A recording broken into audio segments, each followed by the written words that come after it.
15/9/23 गीत चला है। तुम्हारे बुलाने को जी चाहता है, इसलिए तुम्हारे बुलाने को जी चाहता है, किस लिए है? मुकद्दर क्या बनाएंगे? मुकद्दर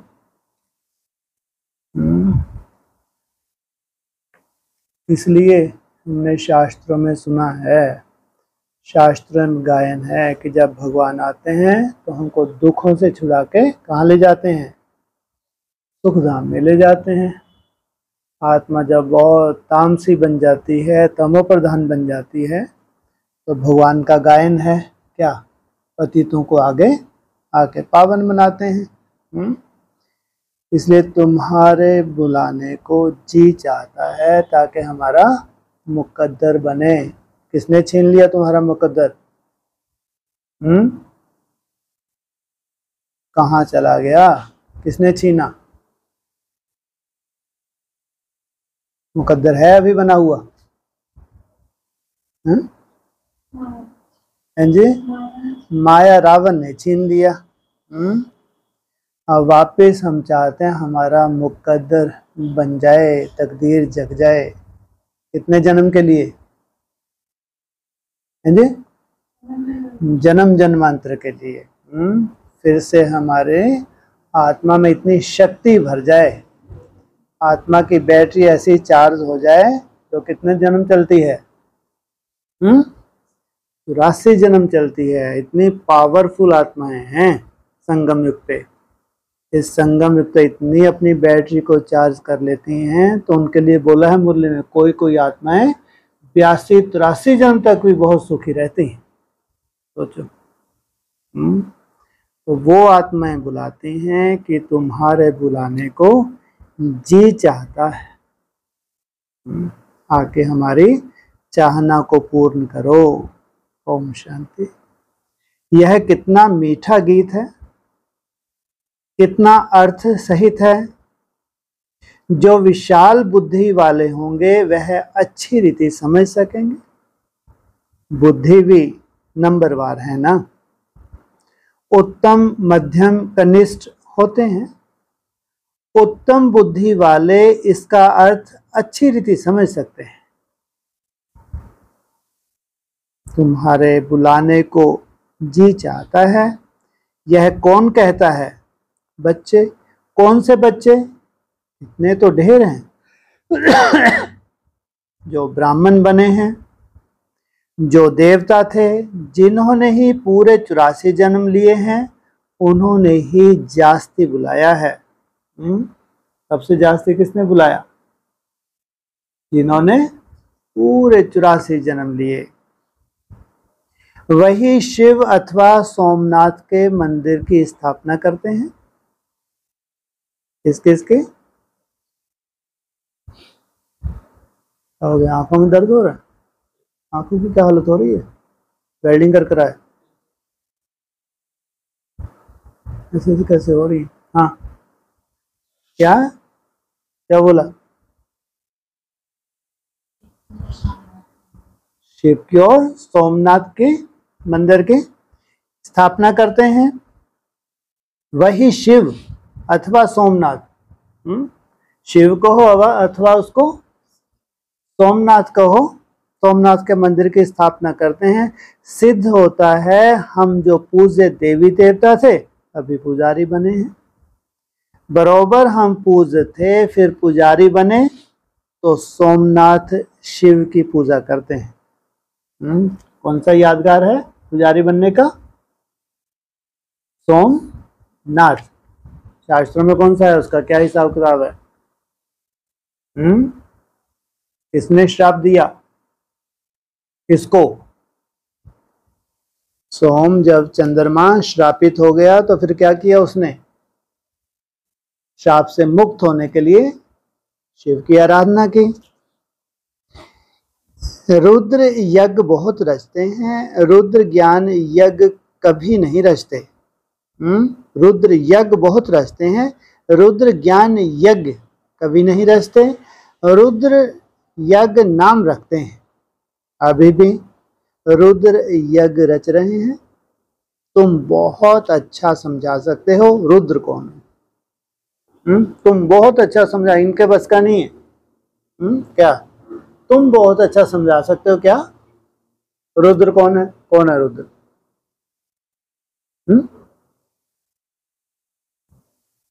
कौन है रुद्र? है जी? शिव बाब, उनसे मिलो। वो तो कहते हैं मैं सदा ही शिव हूं, मैं कभी रौद्र रूप नहीं धरता, मैं तो सदा ही कल्याणकारी। अकल्याणकारी बनते कभी? मुरली में क्या बोला है? मेरा नाम क्या है? शिव है। शिव माना सदा ही कल्याणकारी। मैं तो कभी रौद्र रूप धारण ही नहीं करता। जरूर इसलिए बोला महाकाल भी मैं ही हूं, मैं ही हूं बोला। माना महाकाल का हो या रुद्र जो है ये अलग नहीं है। निमित्त किसने बनाया है विनाश के लिए? तो ड्यूटी किसने दी? शिव ने दी ना। इसलिए कहते हैं रुद्र यज्ञ बहुत रचते हैं। रुद्र ज्ञान, हाँ रुद्र कौन है? क्या रुद्र ने कभी यज्ञ रचा था? कैसे रचा? फिर क्या उसकी सिद्धि हुई? नाम क्या है इसका पूरा? अविनाशी रुद्र गीता ज्ञान यज्ञ। कैसे रचा? फिर क्या उसकी सिद्धि हुई? सिद्धि हुई या शरीर छोड़ गया? पूछा, बाबा ने प्रश्न लगा रखा है। यह तो कोई नहीं जानते। तुमको अभी ज्ञान का तीसरा नेत्र मिला है। परम पिता परमात्मा के सिवाय ज्ञान का तीसरा नेत्र कोई दे नहीं सकता। जो जानकारी भगवान दे सकता है वो जानकारी और कोई भी नहीं दे सकता। ज्ञान सागर परम पिता परमात्मा को ही कहा जाता है। मनुष्यों को ज्ञान सागर नहीं कह सकते। अभी तुम जानते हो हमको दादे का वर्षा मिल रहा है, जिसको ही याद करते हैं कि बाबा आकर अविनाशी ज्ञान रत्नों का दान करो। फिर हम भी दान लेकर औरों को करेंगे। बहुत सहज है। सिर्फ याद दिलाएंगे कि तुम्हारे दो बाप हैं। भक्ति मार्ग में दो बाप हो जाते हैं। सतयुग त्रेता में लौकिक बाप ही होता है। दो बाप कहां से होते हैं? कहां से शुरू होते हैं दो बाप का सिलसिला? है द्वापर। द्वापर कलयुग में। सतयुग त्रेता में कितने बाप होते हैं? कितने बाप होते हैं सतयुग त्रेता में? इतने शास्त्र भरे। कितने बाप होते हैं सतयुग त्रेता में?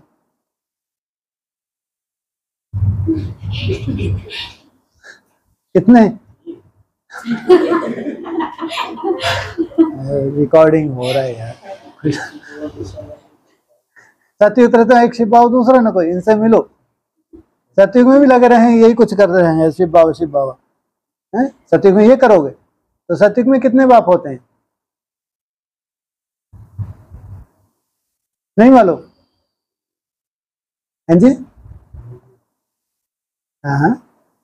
अरे इतना कुछ लिखा हुआ आपने, इतने मोटे मोटे वो बना रखे हैं, उसमें कहीं तो होगा ये पॉइंट। है ध्यान नहीं दिया, भूल गए, है ना? कितने बाप होते हैं सतयुग त्रेता में? हाँ कोई बाप ही नहीं होता। अरे इसके तो खूब मजे ले रहे थे। तू बता सतयुग त्रेता में कितने बाप होते हैं? द्वापर से दो बाप। सतयुग त्रेता में नहीं मालूम? किसी को नहीं मालूम? एक बाप। इसमें को तो बहुत बड़ा प्रश्न है। गलत बुला जाएगा। सतयुग त्रेता में शिव बाबा को कोई याद करता है? याद कोई? एक ही बाप हुआ जिसने जन्म दिया। द्वापर युग से फिर भगवान को याद करने लगते हैं तो कितने बाप हो जाते हैं? दो बाप। फिर हम भी दान। सतयुग त्रेता में लौकिक बाप ही होता है। वहां वर्षा भी तुम इस समय के पुरुषार्थ अनुसार पाते हो। तो तुम बच्चों का माथा फिरना चाहिए, ऐसी ऐसी जगह जाकर पूछना चाहिए कि रुद्र यज्ञ किसने रचा था। किसने रचा था? रुद्र यज्ञ किसने रचा था? है जी? प्रजापिता ने। कितना सहज है, बोल दो प्रजापिता ने, है ना? अरे रुद्र ने ही रचा होगा ना, सीधी सी बात है। रुद्र यज्ञ किसने रचा था? रुद्र रूप धारण करने वाले ने। आदि में भी रुद्र रूप धारण किया होगा, अंत में भी क्या करेगा? रुद्र रूप धारण करेगा। क्या रुद्र ज्ञान यज्ञ है या रुद्र यज्ञ है? असुल नाम है रुद्र ज्ञान यज्ञ। रुद्र तो है निराकार, पाप क्यों नहीं लगता उसके ऊपर? क्योंकि निराकारी स्टेज वाला है। यज्ञ कैसे रचेगा? जरूर शरीर धारण करना पड़े। किसको? यज्ञ रचने के लिए शिव को भी आधार लेना पड़े। दक्ष प्रजापति का यज्ञ भी मनाते हैं ना, मनाते आते हैं, दिखाते हैं। दक्ष प्रजापति यज्ञ में अश्व को स्वाह करते हैं, घोड़े को टुकड़े टुकड़े कर जलाते हैं। कौन? इसका यज्ञ फेमस है। दक्ष प्रजापति का यज्ञ फेमस है। उनको दक्ष प्रजापति यज्ञ कहते हैं। यज्ञ के ऊपर कौन से यज्ञ की बात चल रही थी? रुद्र यज्ञ की। अभी उसको किससे जोड़ा है? दक्ष के यज्ञ से जोड़ दिया, तो जरूर कुछ कनेक्शन तो होगा ना। यह तुम अभी जानते हो तो वह लिखना चाहिए। यह कौन सा यज्ञ है? बड़ा भव्य से यज्ञ करते हैं, बहुत पैसे इकट्ठे करते हैं, बड़े बड़े आदमी दान करते हैं। कोई 100 निकालते, कोई 500 निकालते। इस रुद्र ज्ञान यज्ञ में तो तुम सारे स्वाहा होते हो। ये मन रूपी जो अश्व है, इसको क्या कर देते हो? स्वाहा कर देते हो। उसमें तो थोड़ा थोड़ा पैसा निकाल इकट्ठा करते हैं, फिर ब्राह्मण को दक्षिणा मिलती है। यहाँ तो तुमको स्वाहा होना पड़ता है, वहां स्वाहा होने की बात नहीं। कहाँ? वो जो यज्ञ रचते हैं वहां पे कोई स्वाहा होने की बात नहीं है। यहाँ बच्चे कहते हैं बाबा तन मन धन सहित मैं आता हूं। वहां ऐसे नहीं कहेंगे। आहुति में कभी ऐसे नहीं डालेंगे। आरती आदि होगी, चंदा चीरा होगा, बड़ों बड़ों से लेते हैं। तुम बच्चे जानते हो इस रुद्र ज्ञान यज्ञ से ही विनाश ज्वाला प्रज्वलित हुई है। क्या इसलिए बोला? रुद्र ज्ञान यज्ञ से विनाश ज्वाला प्रज्वलित हुई। निमित्त कौन बना? ब्रह्मा बाप और ब्राह्मण बच्चे, जो अपने किसको स्वाहा करते हैं? जो अश्व को, मन रूपी अश्व जो घोड़ा है, इसको स्वाहा करते हैं, टुकड़े टुकड़े बताया ना ऊपर। तो यज्ञ की संपन्नता होती है। तो क्या होता है जब यज्ञ संपन्न होता तो पूरी दुनिया की, अरे मन को कभी जीतेंगे नहीं जीतेंगे? कब तक जीत लेंगे? कब तक जीतेंगे? कभी नहीं जीतेंगे। हैं जी? क्या बोला? 1 साल में? हाँ, ये 6 उंगलियां में उठा दिया करो तो हर कुछ निकलता। हाँ, मैंने ये 3 उंगली उठाई इसमें। हाँ, 3 साल के लिए मेहनत कर रहे हैं, 3 साढ़े 3 साल। क्यों नहीं जीतेंगे? दिन रात लगे हैं। वह यज्ञ रचते हैं शांति के लिए, विनाश के लिए नहीं। ये यज्ञ कैसा है? वो यज्ञ रचते हैं शांति के लिए। ये यज्ञ रचा है इसलिए पूरी दुनिया में हाहाकार मच जाती है। ऐसा यज्ञ है ब्रह्मा का। इसलिए सफेद वस्त्र पहनने वालों को कितना बाप रे, दिमाग खराब हो जाता था लोगों का इनको देख के। सफेद वस्त्र कौन पहनते हैं? पहनते हैं दुनिया में अच्छा माना जाता है। भगवान ने भेजा है शांति दूतों को, जाओ जाके विनाश करो। कफन पहन के आ गई। यह यज्ञ रचते हैं शांति के लिए, विनाश के लिए नहीं। वहां शांति का बड़ा आवाज करते हैं। शांति तो सारी दुनिया में चाहिए ना। परमात्मा है शांति का सागर। तुम बच्चों को अर्थ समझाया जाता है। अखबार पढ़ते हो तो ख्याल चलना चाहिए, कैसे हम सबको समझाएं। बाप जानते हैं कैसे बीके दुकान संभाल रहे हैं। सेठ का कौन सा माल अच्छा चलता है, कौन सा मैनेजर अच्छा है, वह तो गुड़ जाने, गुड़ की गोथरी जाने। यह ब्रह्मा है गोथरी। यह बड़ी रमणीक बातें हैं। तो रुद्र ज्ञान यज्ञ के लिए तो लिखा हुआ है, इससे विनाश ज्वाला निकली। कहां से? यज्ञ कुंड से। क्या निकली? विनाश ज्वाला निकली। कहाँ है यज्ञ कुंड? कहाँ होना चाहिए कायदे अनुसार? कुंड कहाँ बनाया जाता है? कोने में बनाया जाता है, सेंटर में बनाया जाता है? तो ड्रामा अनुसार भारत का कोई सेंटर भी तो होगा, है? नहीं होगा सेंटर? वो थोड़ी बहुत हो सकता है साइंटिस्ट से गलती हो गई हो। अगर वो सेंटर पॉइंट निकालें तो जबलपुर के पास नहीं जाएंगे। सेंटर पॉइंट कहाँ पे निकलेगा? जहां से विनाश ज्वाला प्रज्वलित होगी, जहां ब्राह्मण लगातार सालों से आहुतियां डाल रहे हो। सालों से लगातार निरंतर योग की आहुतियां डाल रही हो, तो उस स्थान से क्या निकलती है? स्थापना के साथ साथ यज्ञ कुंड से विनाश ज्वाला प्रज्वलित होती है। वह यज्ञ करते हैं शांति के लिए। यह है सच्चा सच्चा यज्ञ। उन ब्राह्मणों के तो अनेक सेठ होते हैं, यहां तुम ब्राह्मणों का एक ही सेठ है। ज्यादा सेठ नहीं मिले तुमको। एक ही सेठ मिला है। कौन सा है? कौन सा सेठ मिला है जी? शिव बाबा है तो बड़े तो बड़ा सेठ।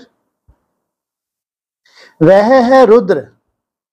रुद्र बाप को हो, शिव को हो, सोमनाथ को हो। उसने ज्ञान यज्ञ रचा है जिसमें तुम बैठे हो। वह यज्ञ तो 2-4 दिन चलेगा। तुम्हारा यह रुद्र ज्ञान यज्ञ तो बहुत बड़ा है। कब तक चलता है ये? है जी? 100 वर्ष चल रहा। अभी कितना वर्ष और चलना है इसको? 14 वर्ष की तपस्या भी और बाकी है, जो अभी शुरू हो रही है। कितने वर्ष चलेगी ये भट्टी? पूरे 14। जो आदि के 14 वर्ष थे, ये अंत के भी 14 वर्ष हैं। उसमें टाइम लगता है। यह है नर से नारायण अथवा मनुष्य से देवता बनने का यज्ञ। वह तो ऐसे नहीं कहेंगे। बाप बैठ समझाते हैं, कैसे उन्हों को सावधान करो। बड़ों बड़ों को बोलो, यह तुम जो यज्ञ रचते हो उसमें भूल है। परम पिता परमात्मा कल्प कल्प संगम पर आते हैं। शास्त्रों में युगे युगे लिख दिया है, यह भूल कर दी है। वैसे भी रुद्र यज्ञ रचते हैं। वास्तव में रुद्र ज्ञान यज्ञ है। शिव का नाम है रुद्र। उसने ही ज्ञान यज्ञ रचा है। जैसे इब्राहिम ने अपना इस्लाम धर्म स्थापन किया, बुद्ध ने बौद्ध धर्म स्थापन किया, वैसे रुद्र का ज्ञान है, रुद्र का है ज्ञान यज्ञ, जिससे विनाश ज्वाला प्रज्वलित हुई। ये क्या बोलते हैं कि मेरा तो एक ही नाम है? कौन सा? मेरा एक ही नाम है, 2 नाम है? शिव। तुम्हारे कितने नाम हैं? तुम्हारे कितने नाम पढ़ते हैं? इतनी तो उंगलियां भी नहीं है, मैं कैसे बताऊं? हाँ, आपके कितने जन्म होते हैं? 84। तो कितने नाम पढ़े? 84। तो मेरा नाम तो शिव ही है। तो ये रुद्र आए हैं शिव कल्याण करने, तो उसमें क्या समाया हुआ है? विनाश की नूंद है। बिना विनाश के, बिना रुद्र रूप धारण किए शांति हो नहीं सकती। तो गोया वो लोग शांति के लिए यज्ञ रचते हैं, अर्थात विनाश नहीं चाहते। स्वर्ग की स्थापना के लिए। नरक का विनाश हो तो अच्छा ही है ना? हाँ, बाबा भी कहते हैं तुमको जीवन मुक्ति के लिए क्या करता हूँ, सबको कहाँ भेज देता हूँ, मुक्ति में। भारत है अविनाशी खंड, जरूर भारत के मनुष्य संप्रदाय बहुत ज्यादा होने चाहिए। आदि सनातन देवी देवता धर्म था, उनको सारा कल्प हुआ है। शास्त्रों में 33 करोड़ लिख दिया है, परंतु यह तो समझाना चाहिए जरूर और धर्म वालों से देवता धर्म की आदमशुमारी जास्ती होगी, लेकिन वह कन्वर्ट हो गए हैं तो कैसे निकलें।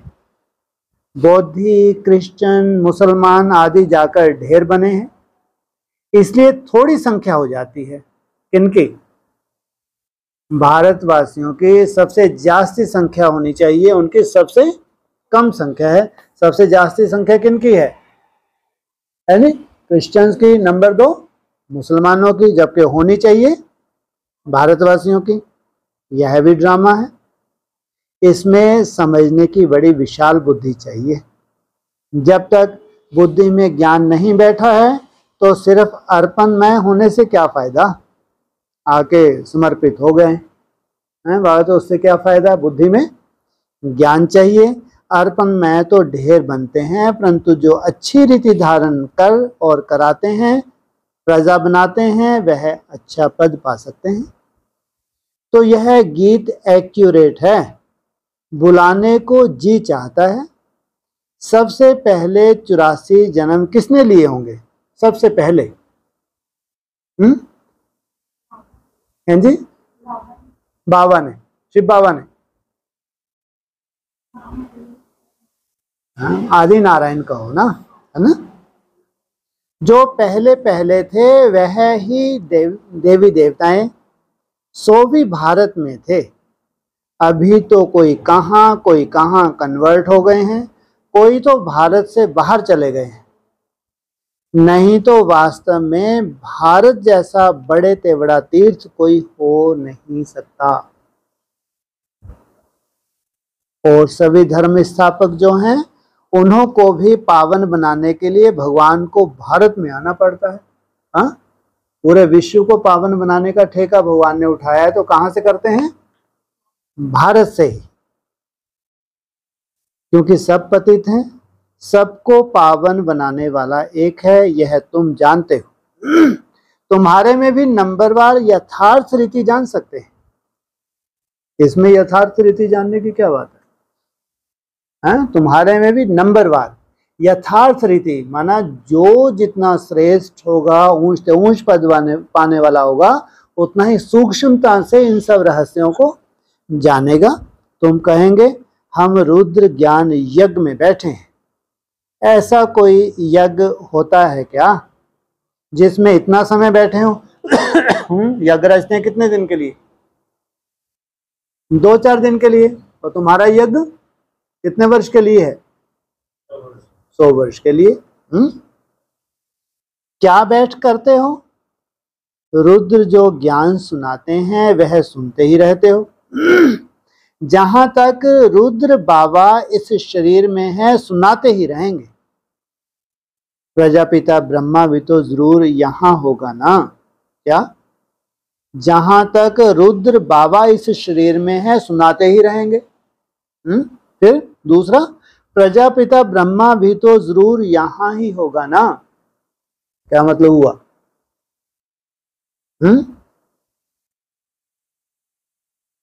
अरे, रौद्र रूप धारण किसने किया था? यज्ञ किसका था?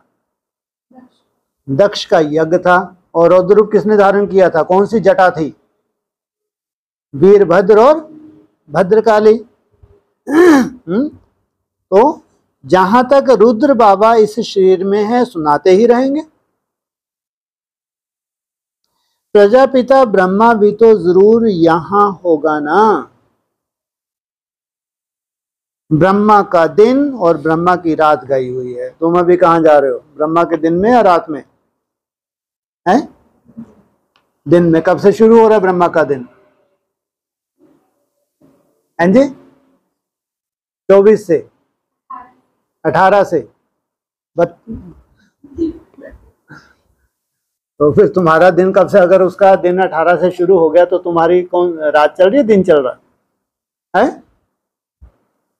रात चल रही है, दिन चल रहा है? रात चल रही है।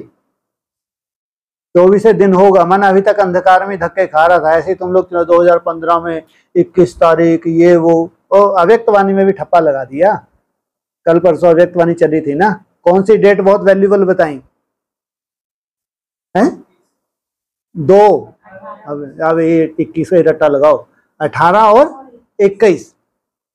तो ये वैल्यूबल डेट जब अव्यक्तवाणी में आ गई तो इसका तो तुम सालों से रट्टा लगाते आए हो। 21 तारीख क्या गुल खिला, कब खिला? 21 मार्च। हाँ, सन कौन सा? 2015। तो दुखी होके बोल रहे हो। और उसके बाद फिर 21 मार्च फिर कब पड़ा? 2019। फिर आगे 21 मार्च हो सकता है कुछ पड़े नहीं है? तो दिन चल रहा था या रात चल रही थी 21 मार्च 2015 से है? चलो हमको नहीं दिखा दें तो कहानी तो तुमने सुनी है सालों साल, खुश हो के नहीं सुने या रोते रहे कहानी सुनते सुनते? जब कहानी सुना खुश होते थे ना, तो जब दिन होते तो खुशी होती है, रात होती तो ठोकरे खाते हो। तो यहाँ तक ऐसे ही थोड़ी पहुंच गए, हंसते हंसते आए हो, रोते रोते आए हो यहाँ तक? रोते रोते है, कभी हंसते कभी रोते। तो ब्रह्मा का दिन सो ब्राह्मणों का दिन, ब्रह्मा की रात सो ब्राह्मणों की रात। सूक्ष्म वतनवासी ब्रह्मा का थोड़े ही दिन रात बनाएंगे।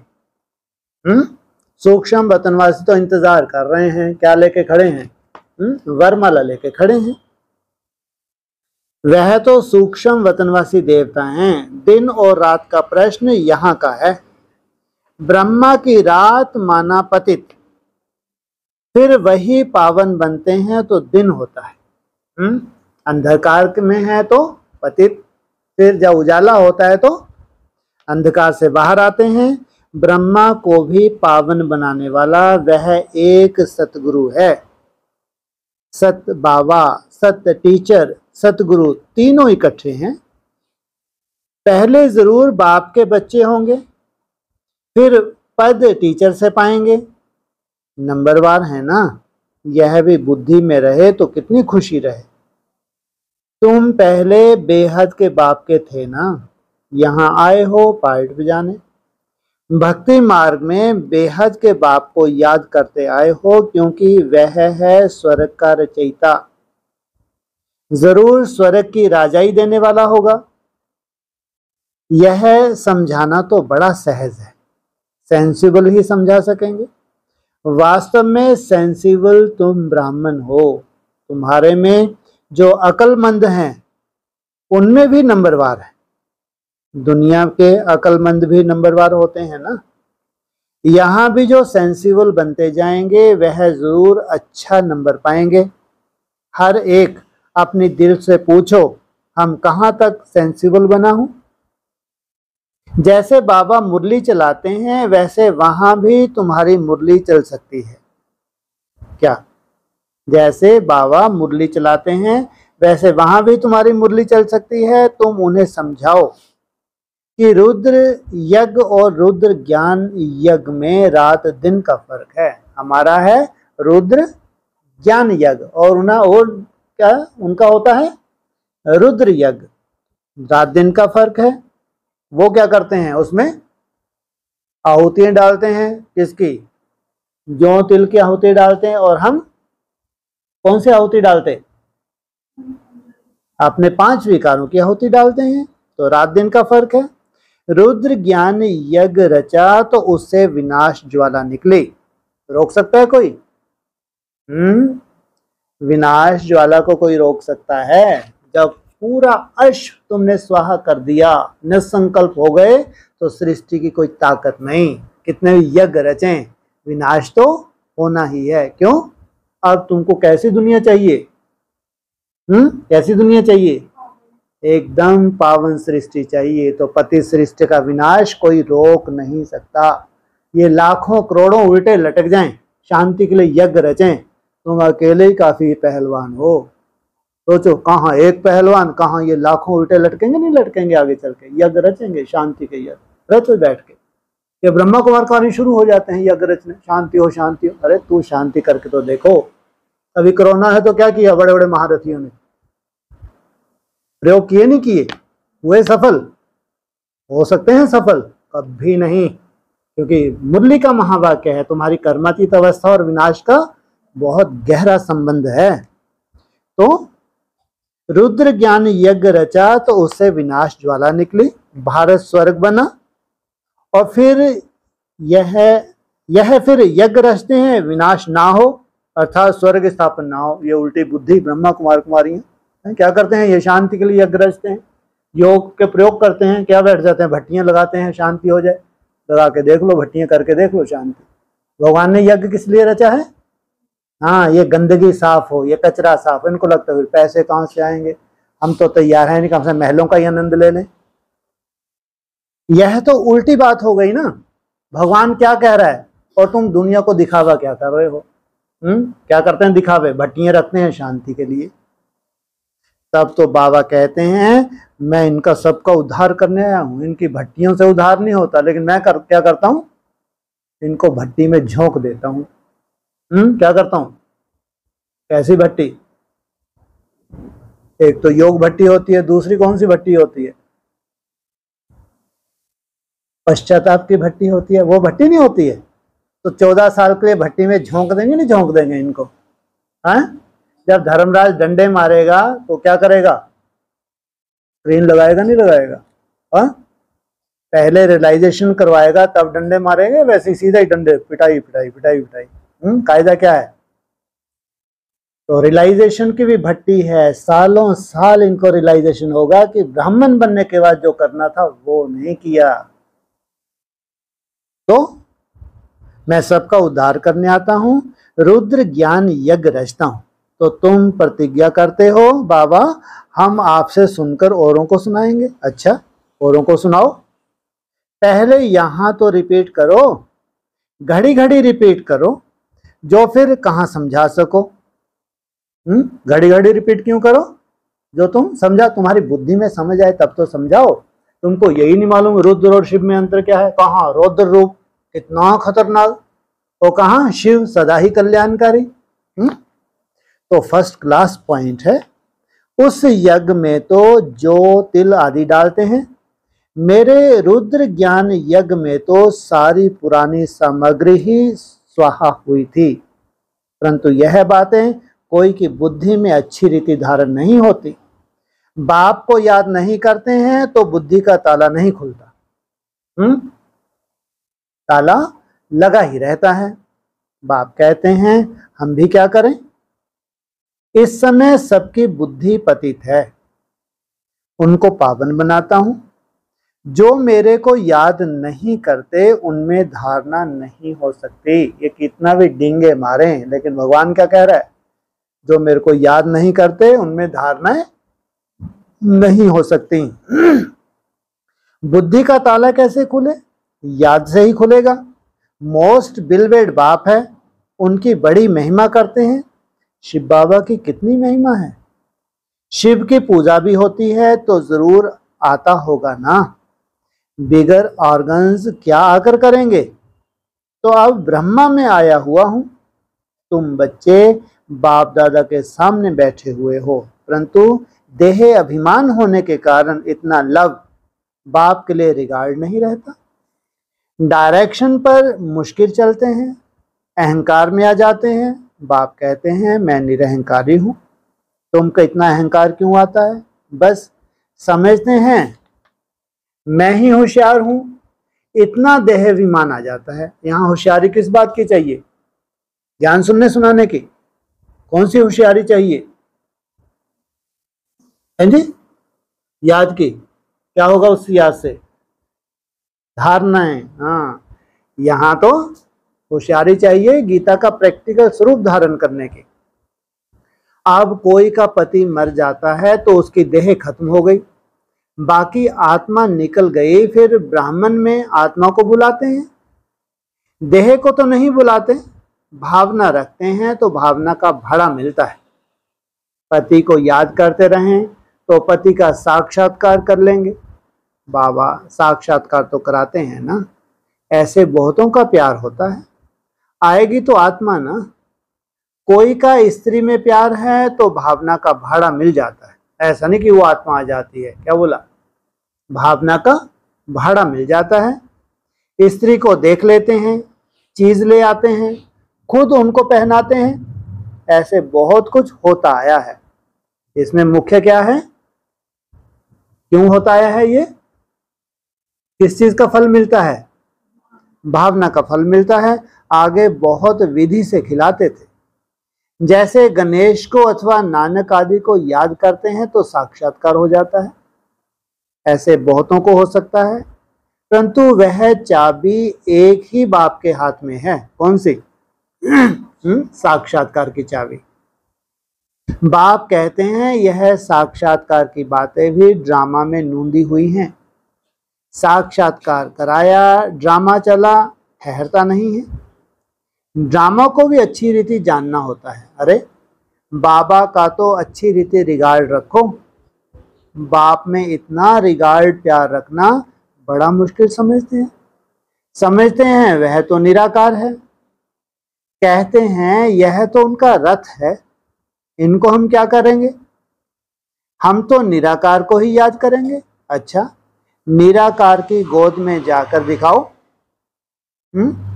ब्रह्मा को हम कोई महत्व नहीं देंगे। हमका किससे मतलब है? निराकार से ही मतलब है। तो बाबा क्या करें? जाओ निराकार की गोद में जाके दिखाओ। जा सकते हैं? गोद ही नहीं है। फिर ज्योति ज्योत से कैसे समाएंगे? वो तो जैसे चैलेंज किया और बट्ठल की है ना, ब्रह्मा को के थ्रू दे रहा है ना, तो ब्रह्मा को रिगार्ड नहीं देते, डायरेक्ट हम उससे पालेंगे। तो जाके उसकी गोद में जाके दिखाओ। तो कैसे जाएंगे? माना चैलेंज किया। अगर तुम इतने सूक्ष्म बुद्धि हो, तुम ज्योति ज्योत समा सकते हो। लास्ट में तुम्हारी स्टेज कौन सी है? किस में समाना है? ज्योति में समाना, माना उसकी गोद में जाना। लेकिन अभी वो स्टेज है क्या? इसलिए थ्रू ब्रह्मा। निराकार साथ खाओ पियो। अगर तुम इतने ही बहुत सूक्ष्म बुद्धि हो, तुमको साकार से कोई लेना देना नहीं, तो उसके साथ खाओ पियो। तुम इनके पास क्यों आते हो? कहते हैं नहीं बाबा, आप इनमें हो, आपको ही इनमें विराजमान समझ चलते हैं। यह बड़ा मुश्किल किसकी बुद्धि में रहता है। ऐसे बहुत हैं जो गपोड़े लगाते हैं। हमारा बाबा से बहुत प्यार है, हम इतने घंटे बाबा को याद करते हैं। बाबा कहते हैं मैं भी पूरा याद नहीं करता हूं, तुम इतने घंटे कहां से याद कर लोगे? मैं तो एक ही शकीलदा बच्चा हूं, फिर भी मैं पुरुषार्थ बहुत करता हूं। तुम्हारे से ज्यादा करता हूं या कम करता हूं? हैं? और तुम कहते हो बहुत याद में रहते हैं, तो इसको क्या कहेंगे? अच्छा, मीठे मीठे शकीलदे बच्चों प्रति माता पिता बाप दादा का याद प्यार। Good morning. रूहानी बाप की रूहानी बच्चों को ओम शांति।